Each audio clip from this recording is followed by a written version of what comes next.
El sistema informativo de Canal 1 presenta CMI Mediodía. Desolador panorama en el río Cauca tras el cierre de compuerta en Hidroituango. Nivel del río ha bajado 1 metro, 1.200 peces murieron. Incertidumbre para habitantes en el Bajo Cauca. Cierre de vía por contingencia en Hidroituango afecta transporte y comercio. Ventas han bajado 70%. 10 zonas estarían en riesgo tras el cierre de la segunda compuerta en Hidroituango, revela estudio de la Universidad Nacional.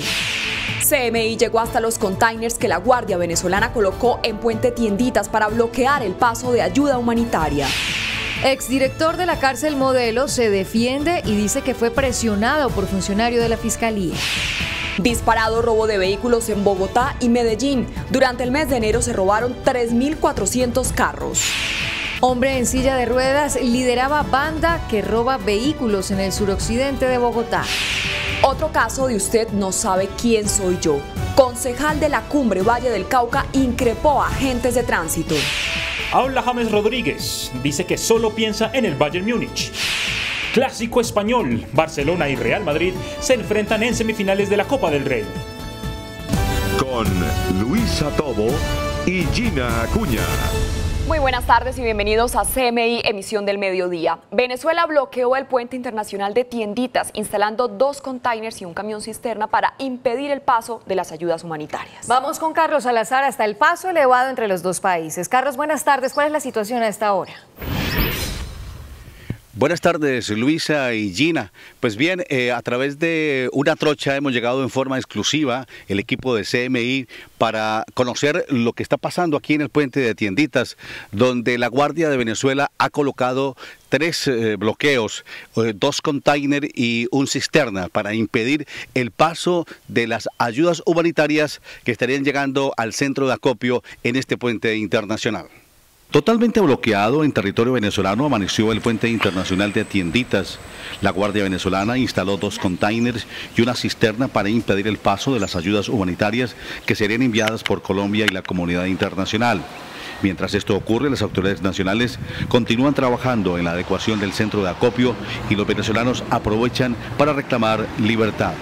La resistencia en Venezuela son todas las familias y todas las personas que están ayudando a esos jóvenes que se conocen en Venezuela como las guarimbas a exigir su derecho a comida. A través de esta trocha aledaña al puente de Tienditas, en pleno eje fronterizo, el equipo de CMI llegó hasta el bloqueo instalado por la Guardia. En el sitio nos observa uniformados venezolanos. Entre tanto, en Ureña, una tanqueta del ejército venezolano provocó un incidente con los habitantes de este municipio fronterizo. Las quejas contra el gobierno de Maduro no paran. Hay un régimen que bloquea a todos los esfuerzos por denunciar lo que está pasando en Venezuela. El trabajo del gobierno colombiano, los organismos internacionales continúan desde esta región para llevar la ayuda humanitaria a los hermanos venezolanos. Desde la mitad del puente internacional de Tienditas, Carlos Salazar, CMI, la noticia. Carlos, muchas gracias. Buenas tardes. Y desde Washington, el canciller colombiano Carlos Holmes Trujillo afirmó tras finalizar una reunión con el asesor de seguridad de la Casa Blanca, John Bolton, que sería inhumano impedir que la ayuda humanitaria llegue a Venezuela. Impedir que entre la ayuda humanitaria a Venezuela es un crimen. Impedir que llegue la ayuda humanitaria a Venezuela es hacerle daño al pueblo venezolano. Impedir que llegue la ayuda humanitaria a Venezuela no tendría perdón de Dios. Y ya hay aviones que han llegado a Colombia, se están en los trámites para que todo se concentre en Cúcuta, donde hay un centro de acopio y naturalmente hay una tarea de coordinación muy estrecha. El pueblo venezolano necesita que llegue esa ayuda humanitaria. Una Venezuela partida en 2 está la expectativa de la posición que tomarán los militares frente al ingreso de la ayuda humanitaria internacional para atender a más de 20.000 ciudadanos y en medio del clima de tensión el gobierno de Nicolás Maduro asegura que incautó un arsenal procedente de Estados Unidos. Indígenas del Cauca definirán el castigo a 8 exguerrilleros de las FARC. La batalla opositora para lograr una transición del poder en Venezuela enfrenta una jornada clave. Las 60 toneladas de ayudas humanitarias enviadas por la comunidad internacional empiezan a llegar a los centros de acopio en diferentes puntos de la frontera y ahora está en manos de las fuerzas militares permitir su ingreso o seguir bajo las órdenes de Nicolás Maduro. Y ustedes son la garantía del poder militar de la nación. Y pese al llamado del autojuramentado presidente interino Juan Guaidó para que reconozcan su mandato, varios efectivos bloquearon un puente fronterizo con Colombia por el que estaba previsto que llegaran las ayudas. Al clima de tensión se suma la incautación hecha por el gobierno venezolano de armamento supuestamente procedente de Estados Unidos, en las que se hallaron cerca de 19 fusiles y municiones de alto calibre. Mientras la ofensiva diplomática de Guaidó para arrinconar a Maduro sigue cobrando fuerza, el líder opositor confirmó un encuentro con representantes de la Unión Europea en Caracas y el Senado español aprobó una moción para proteger activos venezolanos en su territorio e instó al gobierno de Pedro Sánchez a reconocer a los diplomáticos designados por Guaidó. Señoras y señores diputados. Esto como antesala a la primera reunión del Grupo Internacional de Contacto sobre Venezuela, compuesto por países europeos y latinoamericanos, para buscar una solución pacífica a la crisis en menos de 90 días. Noticia en desarrollo en CMI. Indígenas del Cauca definirán el castigo a 8 exguerrilleros de las FARC que atacaron un puesto de control territorial en Corinto. En esta región operan las disidencias de las FARC, el EPL, el ELN y otros grupos armados. La guerra no se ha ido del Cauca. Con los signos del pueblo nazi, la Guardia Indígena inició la Asamblea de Justicia que definirá la sanción para los 8 disidentes de la FARC que fueron capturados tras atacar a un punto de control territorial entre Tacuelló y Corinto. Un carro con integrantes de las disidencias de las FARC atropella en el sitio de control territorial, arrollando a quihuetegnas que se encontraban haciendo el ejercicio del control territorial.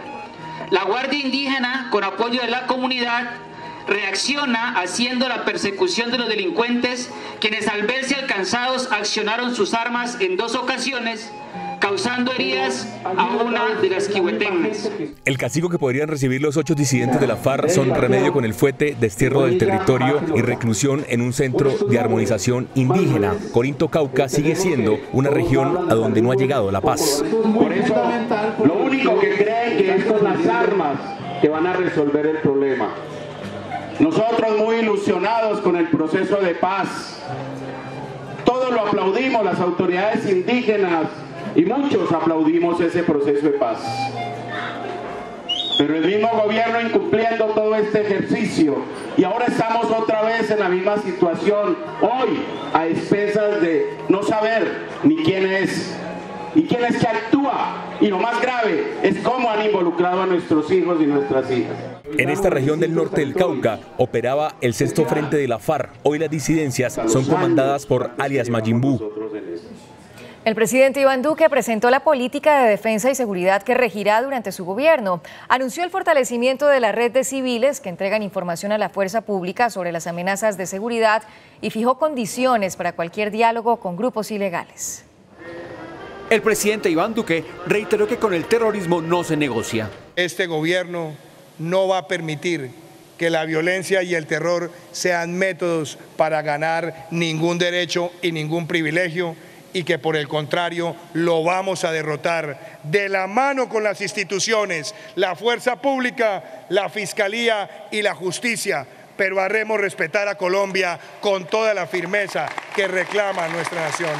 Con el marco de una imponente revista aérea ofrecida por todas las fuerzas, el jefe de Estado lanzó en la base militar de Tolemaida la nueva política de defensa y seguridad nacional.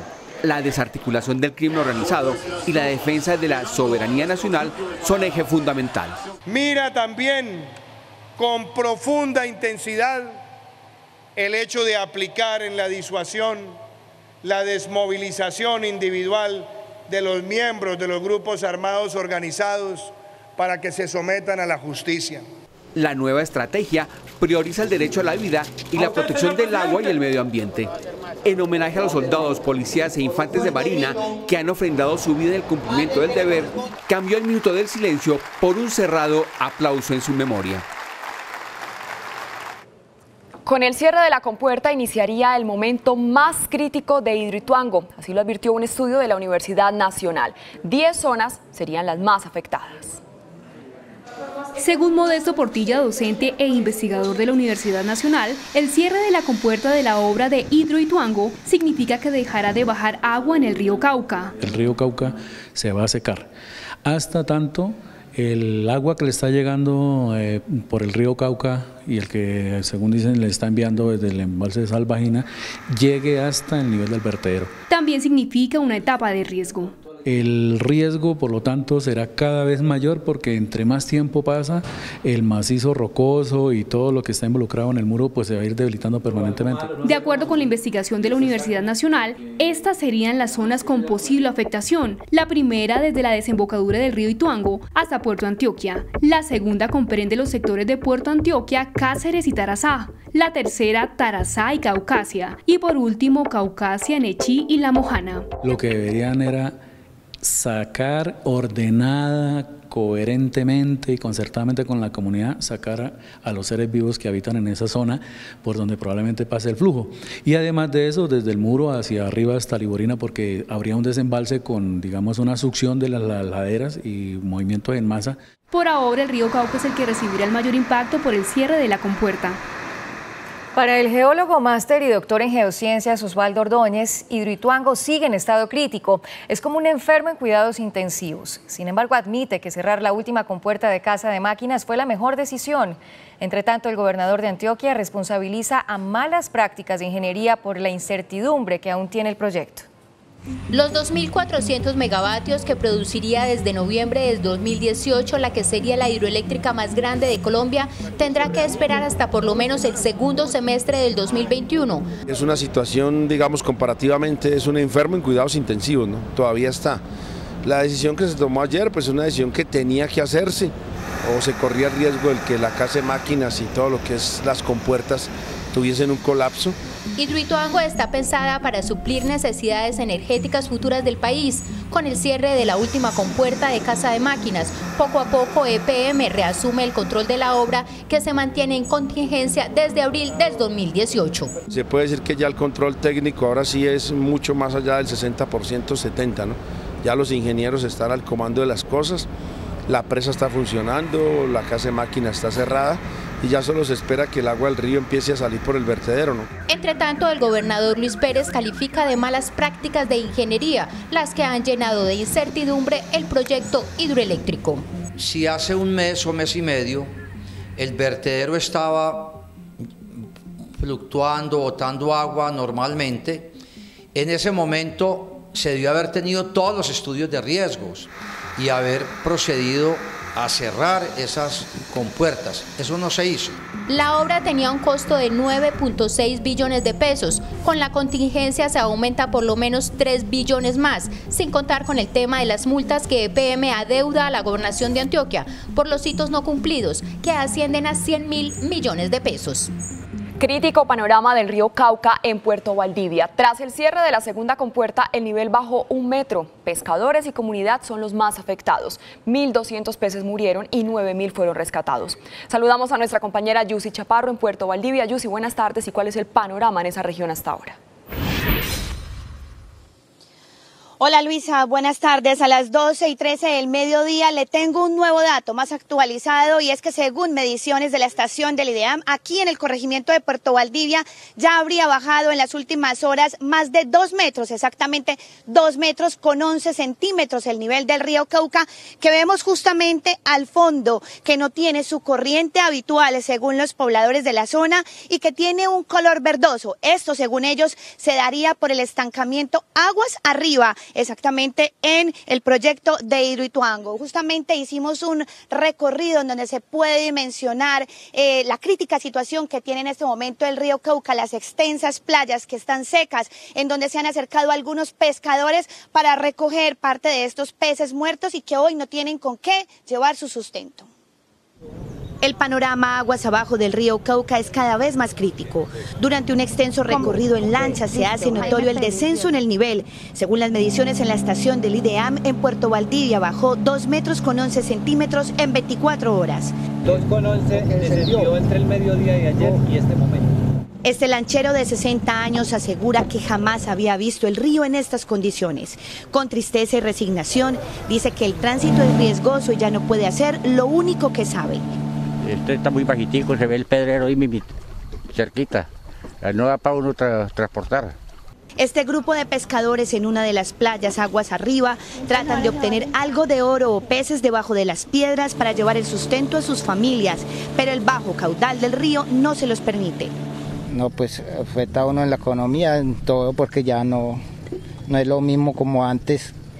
Según cifras de EPM, 1.272 peces murieron y 9.000 fueron rescatados. Para Ríos Vivos, el impacto ambiental es considerable. La rabia y la tristeza, pues en este momento a la población ribereña nos invade. Es muy triste ver cómo asesinaron nuestro río.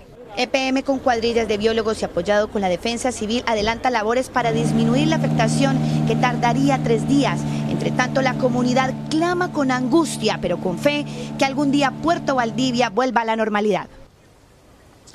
Y a las 12:15 hay que decir que aunque EPM ha anunciado que esto se hace para proteger a las comunidades, para disminuir el riesgo, tras esta crítica contingencia que vive el proyecto, hay sentimientos de tristeza aquí en el pueblo, entre los habitantes, no solamente en las últimas horas por la disminución del río Cauca, sino desde hace un año, desde que esta creciente se llevó sus viviendas, desde que tuvieron que salir evacuados, que hoy tienen impotencia y se sienten afectados. Justamente también la restricción en la vía principal, en la troncal del norte que comunica a Medellín con la costa atlántica, hay afectación especialmente para el transporte de carga y también para el comercio.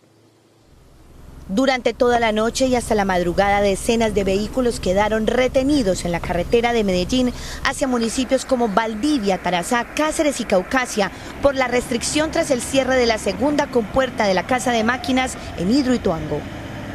El transporte de carga es el más afectado, como este camionero quien iba cargado de legumbres y no podrá llegar a su destino hasta dentro de 3 días.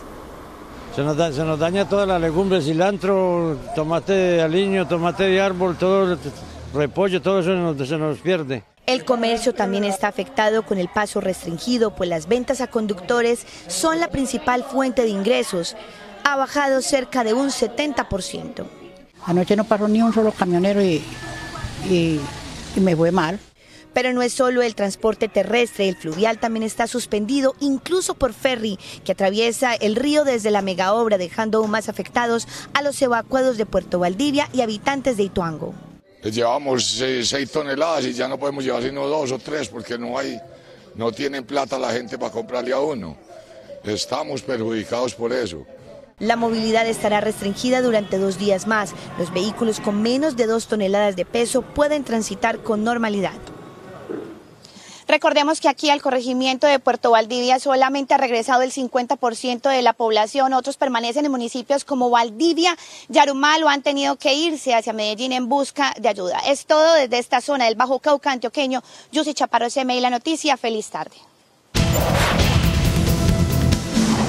Tenga cuidado porque aumentó el robo de vehículos en el país. 3.400 automotores fueron hurtados durante el mes de enero de 2019, según Asopartes.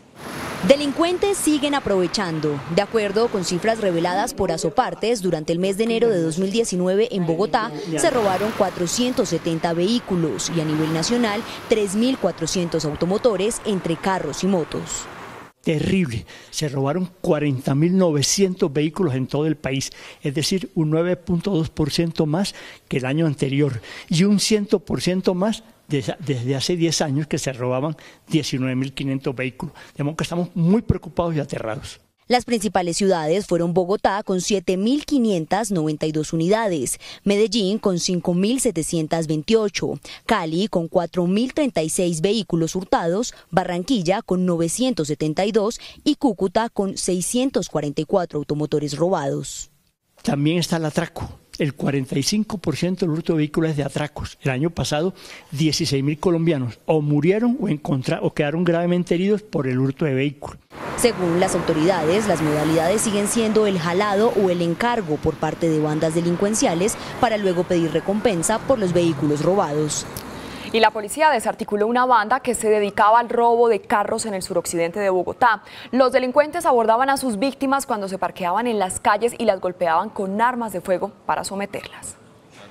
El caso más reciente se registró en la localidad de Kennedy, cuando este hombre se orilló para dejar a una amiga. Sí, claro. Llegaron pues hablándonos con groserías y tratándonos mal y amenazándonos con el arma, que si hacíamos algo entonces pues nos disparaban. Utilizaban el factor de oportunidad, personas que estaban en el vehículo parqueado les llegaban allí, los copaban con armas de fuego y este sujeto en la primera entrada de una vez agredía con arma blanca o arma de fuego golpeándolos en la cabeza. La banda, compuesta por 6 personas, todas integrantes de una misma familia, era liderada por el hombre de la silla de ruedas. Es una persona que tiene antecedentes por tráfico y porte de armas, por hurto calificado y agravado, y en el momento de la captura tenía una orden de captura vigente por el delito de ataque a servidor público. Las autoridades vincularon a los integrantes de esta banda con el robo de al menos 15 vehículos. Las autoridades lanzaron una campaña con el fin de evitar la muerte de menores de edad en las calles del país. El año pasado se perdieron la vida de 592. Por infracciones como estas en los diferentes corredores viales del país han perdido la vida 592 menores de edad, 4.235 más resultaron heridos, según el observatorio de la Agencia Nacional de Seguridad Vial. Más del 50% fueron peatones. Y ahí yo quisiera destacar una cosa: normalmente cuando hay un peatón fallecido, el culpable no es el peatón, el culpable es la infraestructura que no está diseñada para proteger al peatón. El culpable es quien conduce el vehículo, que no le da la prioridad al peatón que la debería tener. El estudio también señala que 1.339 niños menores de 10 años resultaron lesionados en accidentes viales. Las autoridades señalaron que 2 de cada 10 fallecidos son niños menores de 5 años, por lo que la superintendente de transporte viene adelantando una serie de operativos contra las rutas escolares donde usualmente van los menores. Desafortunadamente se han impuesto ya 20.500 comparendos, que implica afectar el pecunio de estas familias, adicional al costo que tiene el ingreso de nuestros niños al colegio, y no respetamos las normas de tránsito. Infortunadamente hay una sanción pecuniaria. Hoy la ministra de Transporte inició en los colegios una serie de clases con el fin de educar a los niños y prevenir accidentes. Con esta información hacemos una pequeña pausa y al regresar en la emisión del mediodía de CMI les contamos cuáles son las 3 modalidades que usan los ladrones para robar en Bogotá. Regresamos.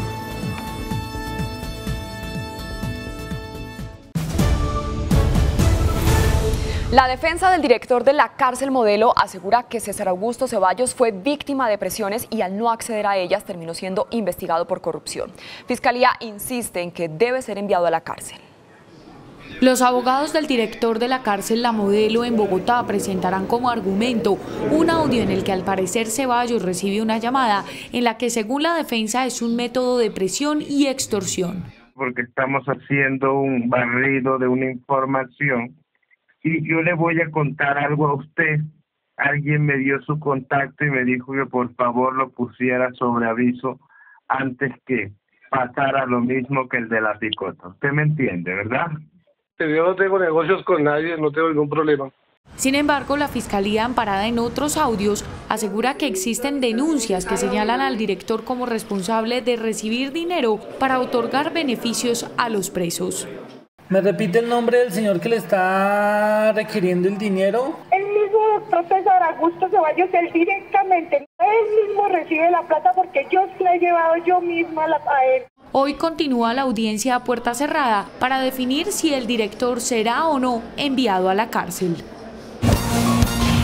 Noticia en desarrollo en CMI.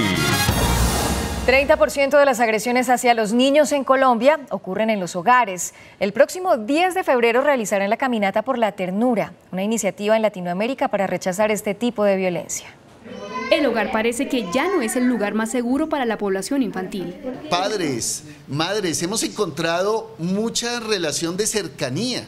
La mayor parte de esas violencias suceden en los lugares donde paradójicamente deben estar mejores protegidos. Más del 30% de los casos están allá. En Colombia las niñas son las mayores víctimas de violencia. Más de 350 casos de muertes de niñas hemos reportado desde 2015 a 2018. El 10 de febrero llegará al país la caminata Huellas de Ternura, una iniciativa que se está llevando a cabo en Latinoamérica para rechazar los actos de violencia hacia los niños. Que dio inicio el pasado lunes 4 de febrero en la frontera de Cúcuta con San Cristóbal, Venezuela, pasando por diversas regiones de Colombia, con el fin de hacer frente, con la ayuda de la ternura, a este terrible mal de nuestra sociedad colombiana. En Bogotá la caminata será el próximo 10 de febrero desde el Parque de los Periodistas. Y es que según el Instituto Colombiano de Bienestar Familiar, en promedio ocurren 68 casos diarios de violencia contra menores de edad. El año catalogado como el más violento para los niños fue el año 2018. Bogotá, Valle del Cauca y Cundinamarca son las zonas que reportan más casos de maltrato hacia esta población. Gina. Luisa, gracias. Estas son las noticias más importantes a esta hora de Colombia y el mundo. Desolador panorama en el río Cauca tras el cierre de compuerta en Hidroituango. Nivel del río ha bajado 1 metro. 1.200 peces murieron. Incertidumbre para habitantes en el Bajo Cauca. Cierre de vía por contingencia en Hidroituango afecta transporte y comercio. Ventas han bajado 70%. 10 zonas estarían en riesgo tras el cierre de la segunda compuerta en Hidroituango, revela estudio de la Universidad Nacional. CMI llegó hasta los containers que la Guardia Venezolana colocó en Puente Tienditas para bloquear el paso de ayuda humanitaria. Exdirector de la cárcel Modelo se defiende y dice que fue presionado por funcionario de la Fiscalía. Disparado robo de vehículos en Bogotá y Medellín. Durante el mes de enero se robaron 3.400 carros. Hombre en silla de ruedas lideraba banda que roba vehículos en el suroccidente de Bogotá. Otro caso de usted no sabe quién soy yo. Concejal de la Cumbre Valle del Cauca increpó a agentes de tránsito. Habla James Rodríguez, dice que solo piensa en el Bayern Múnich. Clásico español, Barcelona y Real Madrid se enfrentan en semifinales de la Copa del Rey. Un hecho bochornoso se registró en el Consejo de Bogotá durante la elección del nuevo presidente. La protagonista fue la concejal del Polo Democrático, Cinia Navarro, quien llegó en aparente estado de embriaguez a la plenaria. Buenas noches, Cinia Rocío Navarro Prada, Polo Democrático Alternativo presente. Así llegó la concejal del Polo Democrático, Cinia Navarro, a la elección del presidente de la corporación. Visiblemente pasada de tragos, hizo una inusual petición a la plenaria. Y estoy cumpliendo años. ¡Cántenme! ¡Celia, cántenme!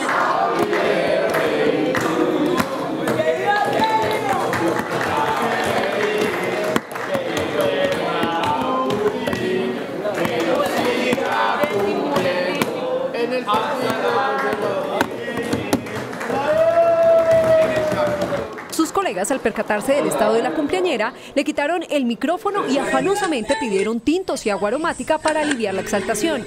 Y es que la cabiltante hablaba con dificultad. Cinia se pavoneó por la sesión, anunció su voto y de inmediato la sacaron del recinto. Este noticiero intentaba buscar respuesta de la concejal del Polo Democrático, pero se abstuvo de entregar declaraciones. Nueva modalidad de hurto en Bogotá. Grupos delincuenciales están camuflándose en árboles, canecas de basura y cambiando su vestimenta después del hurto para no ser identificados fácilmente por las autoridades. En este video se observa cómo un delincuente se sube rápidamente a un árbol después de haber cometido un hurto en el barrio Altamar de la localidad de Kennedy, sur de Bogotá. Esta es la nueva estrategia que estarían usando los sujetos para que las autoridades no los identifiquen fácilmente. Dora Moreno fue testigo de esta nueva modalidad. Los delincuentes se están subiendo a los árboles para esconderse y para luego hurtar a las personas. Andrés Nieto, experto en seguridad, explica la nueva forma de actuar de los delincuentes. Buscan que no sean capturados o que no tengan flagrancia. La primera es el famoso cambiazo, donde en diferentes espacios públicos, parques, canecas, sillas e incluso árboles esconden ropa para cambiarse rápidamente luego de delinquir. El segundo es la famosa mano blanca. La mano blanca es para la distribución de sustancias psicoactivas. Alguien deja la dosis en algún lugar y luego otro deja el dinero en el mismo punto. Y el último es el relevo, donde los teléfonos celulares, bolsos y demás se dejan también en un punto y otra persona de la banda pues viene y lo recoge. Al día en Bogotá 110 personas son blanco de los ladrones y se mueven cerca de 90 millones de pesos en microdosis de sustancias psicoactivas. Y en comunicación oficial a la Conferencia Episcopal de Venezuela, la Iglesia Católica de Colombia acaba de expresar su preocupación por la crisis social y humanitaria que vive el vecino país. En la Conferencia Episcopal colombiana está Gerardo Aristizábal. Gerardo, buenas tardes. ¿Y qué más dice el pronunciamiento de los obispos? Luisa, buenas tardes. En esta comunicación de 5 párrafos, dicen los obispos que no alcanzan las palabras para expresar su preocupación por la crisis humanitaria que atraviesan los venezolanos. Piden que se tiendan canales humanitarios. La comunicación oficial de la Conferencia Episcopal Colombiana, la Conferencia Episcopal de Venezuela, está firmada por Óscar Urbina Ortega, el arzobispo de Villavicencio y presidente de la conferencia, lo mismo que por Ricardo Tobón Restrepo, arzobispo de Medellín, vicepresidente, y el secretario general Elkin Fernández Álvarez. Los obispos manifiestan su preocupación por la situación que está atravesando el país. Dicen que deben habilitarse canales humanitarios. Hacemos un llamado urgente para que se concrete la apertura de canales humanitarios que permitan aliviar efectivamente las carencias de nuestros hermanos. También manifiestan que están muy dolidos por la incertidumbre que vive el vecino país. Nos aflige profundamente la crisis humanitaria y las muchas dificultades que están afrontando todos, aún para tener acceso a lo más elemental y necesario para la subsistencia, como son alimentos, medicinas y servicios públicos. Nos duelen la incertidumbre, la represión, la violación de los derechos humanos y la injusticia que sufren tantos hermanos, especialmente los más pobres y débiles.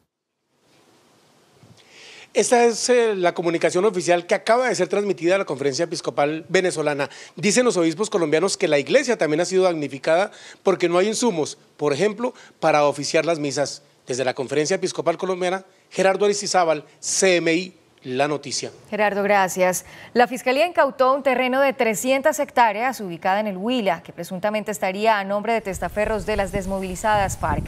Según la investigación, los activos están evaluados en 1.000 millones de pesos y presuntamente fueron obtenidos por el Frente 17 de las FARC, producto de extorsiones en la región. El embajador de Estados Unidos en Bogotá, Kevin Whitaker, aseguró que su gobierno todavía no ha recibido la solicitud de pruebas de la JEP sobre Jesús Santrich, a pesar de que el Ministerio de Justicia asegura que la carta ya llegó al Departamento de Estado. Después de que el Ministerio de Justicia dio por superado el incidente con la pérdida de la carta en la que la JEP pidió las pruebas sobre Jesús Santrich y asegurara que esta ya había sido entregada al Departamento de Justicia de Estados Unidos, el embajador de ese país en Bogotá aseguró que no es así. Hasta el momento no hemos recibido nada del gobierno de Colombia al respecto. Segundo punto es que hemos hecho lo que se debe hacer bajo los términos del tratado de extradición. Hemos comprobado, hemos dado toda esa información. El funcionario diplomático insistió que su gobierno ha cumplido todos los pasos necesarios en este trámite de extradición. El Consejo de Estado le dio 10 días a la Jurisdicción Especial para la Paz para que elabore un plan de acción concreto que permita superar el represamiento actual de los procesos que llegan a la sala de amnistía o indulto. El plan deberá priorizar el reparto de las peticiones sobre beneficios de libertad. La decisión fue adoptada por la sección segunda al estudiar el caso de un hombre que fue condenado por rebelión y le pidió a la JEP que estudiara su caso para que le diera la libertad después de concederle la amnistía. Sin embargo, la JEP superó el plazo de 10 días para analizar este tipo de situación, por lo que el señor interpuso un habeas corpus que le fue negado. El Consejo de Estado estableció que su solicitud no había sido repartida siquiera para estudio. Debido al represamiento de procesos que evidenció el alto tribunal, también le solicitó a la Procuraduría hacer un seguimiento para evitar que esta situación se siga repitiendo. Y en un comunicado público, la guerrilla del ELN niega que haya sido responsable del atentado en contra del alcalde de Saravena, Arauca, Yesid Lozano. El Frente de Guerra Oriental también niega su participación en el asesinato de Efraín Sánchez, conocido como Chicote, ocurrida en Fortul el pasado 2 de enero, y en la muerte del patrullero Jonathan Sierra Sauza, acontecida el 3 de febrero en Barrancones. La guerrilla, que opera en este departamento fronterizo con Venezuela, se desmarca de las extorsiones a los ganaderos de la región y asegura que todo se trata de una matriz guerrerista. Otro caso de usted no sabe quién soy yo en el Valle del Cauca. Un concejal increpó a unos agentes de tránsito en el municipio La Cumbre. El funcionario les dice que no están en su jurisdicción, mientras que la autoridad señaló que sí están capacitados para cumplir sus funciones. Sebastián, buenas tardes. ¿Cómo es esta historia? Gina, Luisa, televidentes, muy buenas tardes y bastante bochornosa es esta historia. El concejal le dijo a los agentes de movilidad que no estaban en su jurisdicción, por eso no podían colocar ningún tipo de sanción. Entre tanto, la autoridad del Valle dicen que sí lo pueden hacer, dado que es una campaña que adelantan en todo el departamento de prevención vial. En el video se muestra el momento en que el concejal Daniel Rojas del municipio de La Cumbre increpa a varios agentes de tránsito del Valle cuando se disponían a realizar un procedimiento contra una joven que no llevaba casco e iba conduciendo una motocicleta. Usted no es nadie para detener una moto, amigo, usted no es nadie. Luego, el cabildante del partido Cambio Radical les dice que tienen la ley de su lado. Ellos que tú andas queriendo pegar a vos y yo tengo la ley del lado mío, hombre, es tan bobo. Las autoridades departamentales indicaron que se trataba de un procedimiento para generar conciencia en los motociclistas sobre la importancia de usar casco al conducir. De una forma muy displicente se refiere a los agentes de tránsito del órgano departamental y se expresa que no son autoridad y que no tienen jurisdicción. El concejal le dijo a CMI que su comportamiento se debió a que le exigía a la agente de movilidad detener el procedimiento porque actualmente no existe ningún convenio que les permita ejercer sus funciones en el municipio en mención. Ustedes están viendo perfectamente claro de que yo estoy siendo muy vehemente defendiendo a la comunidad de un atropello y de un procedimiento ilegal, eso es todo. Lo que ha dicho hasta el momento la Secretaría de Movilidad del Departamento del Valle es que este tipo de campañas seguirán en búsqueda de disminuir la accidentalidad en todo el departamento. Y en otras noticias, las autoridades están tras la pista de los autores de actos vandálicos en contra de una sede administrativa del Deportivo Cali. La Secretaría de Seguridad de la capital Vallecaucana abrió una investigación para determinar quién estaría detrás de pintar la sede administrativa del Deportivo Cali con mensajes amenazantes y quebrar algunos de sus vidrios. Estamos verificando con las cámaras de vigilancia y con una entrevista directa que va a tener la policía con los directivos para poder analizar bien quién está detrás de esto. Hinchas rechazaron lo ocurrido, no obstante insisten en que sus directivos deben renunciar al equipo por malos manejos deportivos. Eso es vandalismo, pero sí se le pide a Mejía y su gente que renuncie, paso al costado, porque nos tiene el equipo en un punto que jamás habíamos visto. Por falta de educación, falta una ética profesional y falta más cultura. La DIMAYOR en un comunicado rechazó dicho comportamiento, pidió indagar sobre los autores y respaldó las directivas del cuadro azucarero, mientras que el equipo también en un documento condenó los hechos y dice que están abiertos a atender cualquier inconformidad con respeto. Las directivas del equipo verde y blanco también en este comunicado dijeron que están abiertos al diálogo para solucionar cualquier diferencia con algunos hinchas. Esa es toda la información. Desde el norte de Cali, Sebastián Bedoya, CMI La Noticia. Sebastián, gracias. Buenas tardes. Y en breves minutos el gobierno radicará el Plan Nacional de Desarrollo que proyecta inversiones por 1.100 billones en los próximos 4 años. El plan de desarrollo que se discutirá en el Congreso evidencia varios inconvenientes que sufre el país y con estas inversiones se busca una igualdad en diferentes sectores. La iniciativa busca reducir el déficit habitacional y la informalidad en la propiedad rural. La iniciativa también plantea diversas soluciones. Hemos trabajado en temas de vivienda, de modernización del registro, de temas también de profundización financiera. En trabajo también se evidencian falencias. Que en este momento la tasa de desempleo de los jóvenes está en 16%. Para ello también se desarrolla una serie de planes. Se va a impulsar en el plan de desarrollo todo un programa para que la capacitación sirva realmente en lo que está necesitando el sector empresarial. En otros frentes se plantea fortalecer la Superintendencia Nacional de Salud para la continuación de la supervisión basada en riesgo y su capacidad para sancionar, efectuar ajustes normativos que permitan a las microfinancieras participar como actores activos de la política de vivienda, crear un registro obligatorio y regulación vigilada que abarque todas las figuras legales para el registro de las entidades de colocación de microcrédito y crédito digital y realizar una medición periódica de los costos y tiempos del comercio exterior que permita monitorear los avances en materia de facilitación del comercio. Y retornando con la noticia de Hidroituango, los ambientalistas están en alerta ante los bajos niveles del río Cauca. Señalaron que la pesca se ve afectada, al igual que los cultivos de arroz que dependen del río Cauca.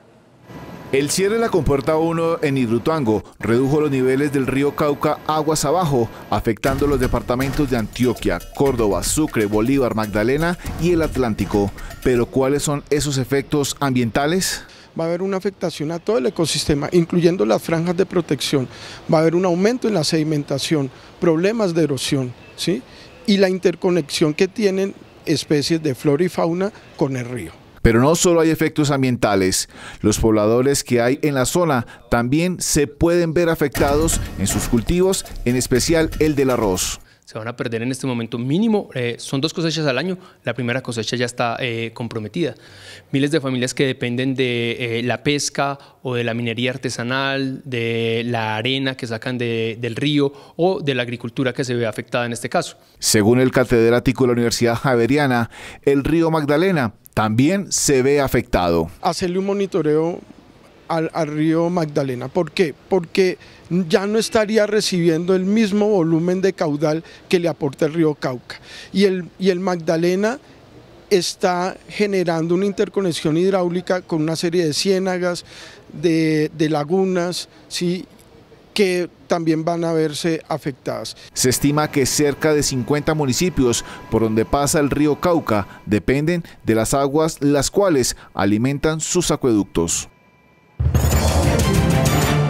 2 mujeres más afirman haber sufrido abusos sexuales por parte del expresidente de Costa Rica y Premio Nobel de Paz en 1987, Oscar Arias. Las acusaciones se suman a la ya hecha por Alexandra Arsborn-Herold, una psiquiatra y activista antinuclear que acusó a Arias Sánchez de haber abusado sexualmente de ella hace 4 años y que hoy tiene en jaque el legado de uno de los líderes más respetados y con más reconocimiento en la región. La FIFA informó hoy que el ítalo-suizo Gianni Infantino será el único candidato que se presentará a las elecciones del 5 de junio en París. Es decir, tendremos 4 años más del gobierno del dirigente de 48 años. Ya regresamos.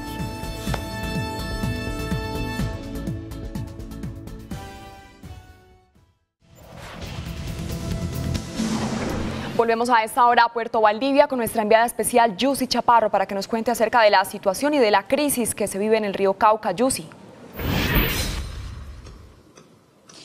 Luisa, 12:46 del mediodía, ahora nos trasladamos hacia el puente que es emblemático aquí en el corregimiento de Puerto Valdivia. Aquí recordemos que está cerrada, está restringido el paso de los vehículos, solamente lo están haciendo ambulancias, vehículos de bajo peso, de menos de 2 toneladas. Y al fondo, desde aquí, desde esta parte de arriba, podemos dimensionar cómo se ven las playas que están completamente secas al bajar el nivel del río Cauca, que según las estaciones medidoras del IDEAM, aquí en Puerto Valdivia sería de 2 metros con 11 centímetros. Allá vemos entonces a la Defensa Civil, quien está adelantando el rescate de peces y que se ve la sequía que está en este momento en una de las playas del río Cauca en el corregimiento de Puerto Valdivia. El panorama aguas abajo del río Cauca es cada vez más crítico. Durante un extenso recorrido en lancha se hace notorio el descenso en el nivel. Según las mediciones en la estación del IDEAM, en Puerto Valdivia bajó 2 metros con 11 centímetros en 24 horas. 2,11 descendió entre el mediodía de ayer y este momento. Este lanchero de 60 años asegura que jamás había visto el río en estas condiciones. Con tristeza y resignación, dice que el tránsito es riesgoso y ya no puede hacer lo único que sabe. Este está muy bajitico, se ve el pedrero ahí cerquita, no da para uno transportar. Este grupo de pescadores en una de las playas aguas arriba tratan de obtener algo de oro o peces debajo de las piedras para llevar el sustento a sus familias, pero el bajo caudal del río no se los permite. No, pues afecta a uno en la economía, en todo, porque ya no es lo mismo como antes. Según cifras de EPM, 1.272 peces murieron y 9.000 fueron rescatados. Para ríos vivos el impacto ambiental es considerable. La rabia y la tristeza pues en este momento a la población ribereña nos invade. Es muy triste ver cómo asesinaron nuestro río. EPM con cuadrillas de biólogos y apoyado con la Defensa Civil adelanta labores para disminuir la afectación que tardaría 3 días. Entre tanto, la comunidad clama con angustia, pero con fe, que algún día Puerto Valdivia vuelva a la normalidad.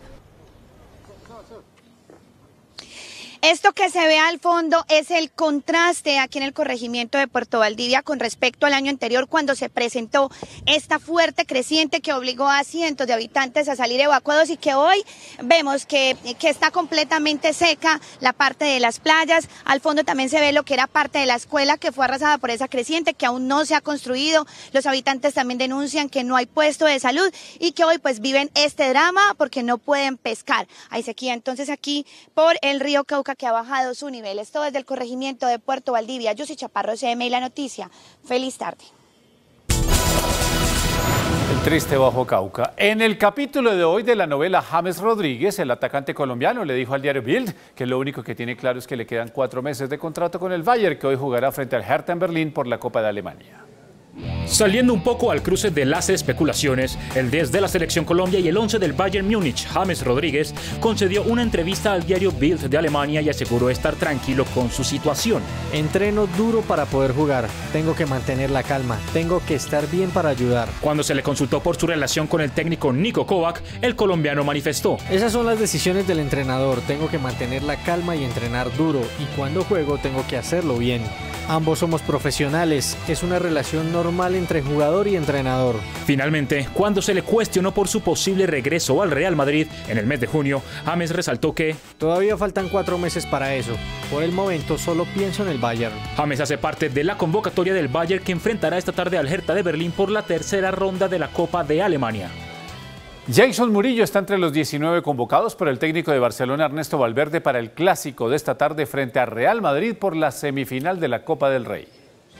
Con Lionel Messi en el 11 inicial, al menos así lo aseguran los medios catalanes, el Fútbol Club Barcelona recibe en el Camp Nou a partir de las 3 de la tarde nada más y nada menos que al Real Madrid, con el que protagonizará una nueva edición del Clásico, el partido más importante del planeta fútbol, buscando un cupo a la gran final de la Copa del Rey.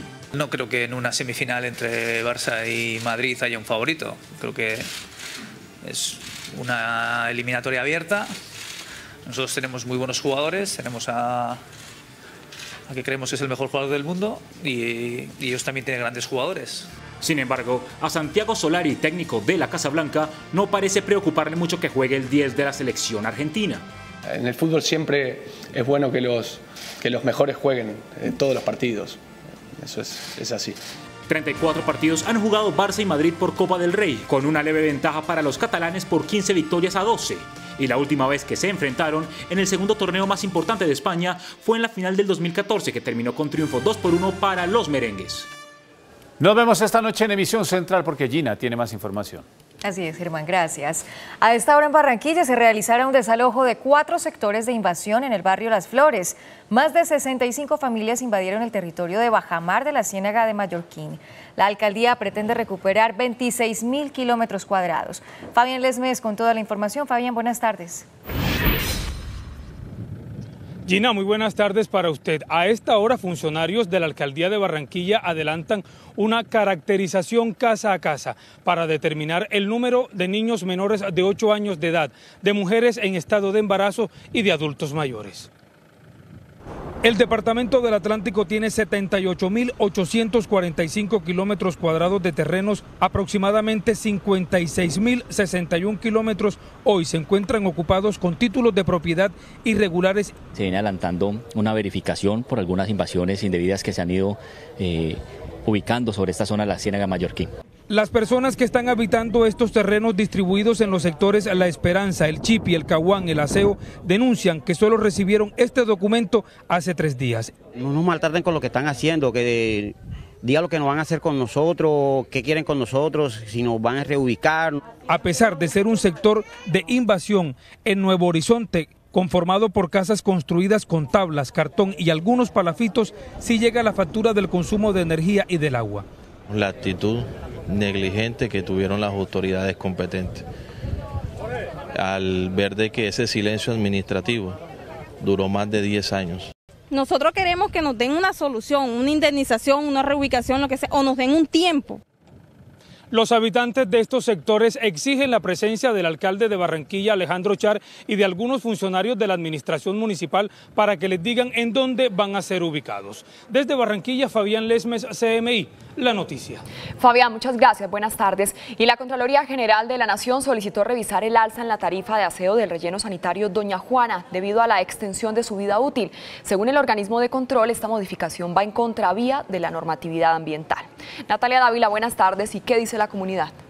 ¿Qué tal, Luisa? Cordial saludo. Pues mire, la Comisión de Regulación de Agua Potable autorizó una tarifa desde julio del año pasado para mejorar la planta de tratamiento de lixiviados que se encuentra aquí dentro del relleno sanitario Doña Juana. Ese costo se autorizó automáticamente sin contar con la normatividad ambiental. La comunidad rechaza esta alza de tarifas en el costo de aseo que se implementaría dentro del anuncio que, recordemos, hizo la Alcaldía de Bogotá hace unas semanas de aumentar la vida útil del relleno sanitario Doña Juana por 37 años a partir del 2022. Por eso hasta ahora nos acompaña Benjamín Morales. Él es un líder de Mochuelo Alto. Benjamín, cuéntenos cómo se van a ver afectados ustedes.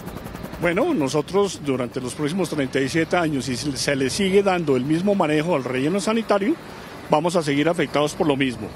Moscas, ratas, malos olores, perros ferales. Bueno, también se van a hacer unos muros de contención aquí para aumentar la vida útil por 37 años.